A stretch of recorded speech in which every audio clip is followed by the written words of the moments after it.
gentlelady yields back, I want to personalize this as well.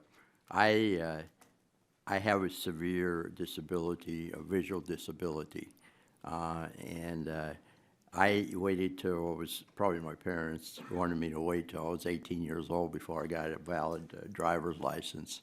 And I did get the license and had to go to the ophthalmologist to make sure that that was okay to drive. But I've been very limited in my driving, and I've restricted myself, even though the license doesn't restrict me in any way. No night driving and just around the local area.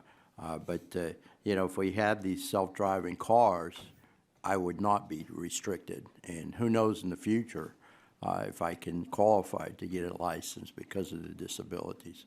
So I think it's very important that we work on this. Time is of the essence.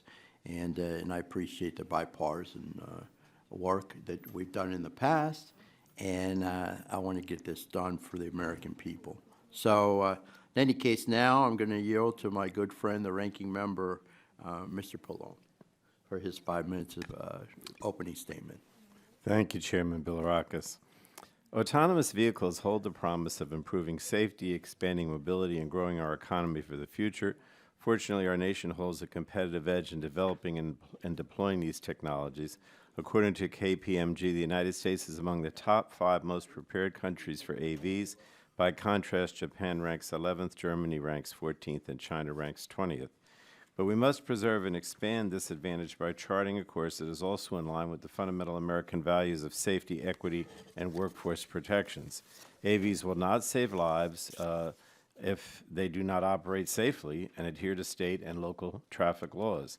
They will not bridge the mobility divide if we weaken enforcement of the Americans with Disabilities Act and preempt state and local accessibility laws.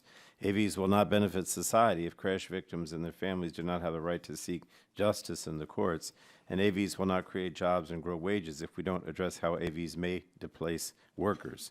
We also cannot simply dust off 6-year-old legislation and ignore the substantial issues that have emerged in recent years. We can now see these vehicles in action. Troubling safety incidents are mounting. Liability loopholes are emerging. Workforce impacts are becoming more apparent.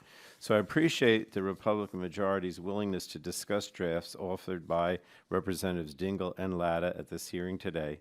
I've committed to both of them to work together to find a bipartisan path that promotes the safe, responsible deployment of AVs, and I hope the Republican majority will allow their bipartisan process to move forward and to bear fruit, because a partisan approach stands no chance at ever becoming law.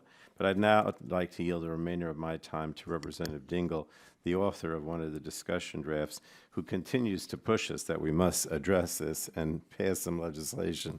I yield to Representative Dingell. I think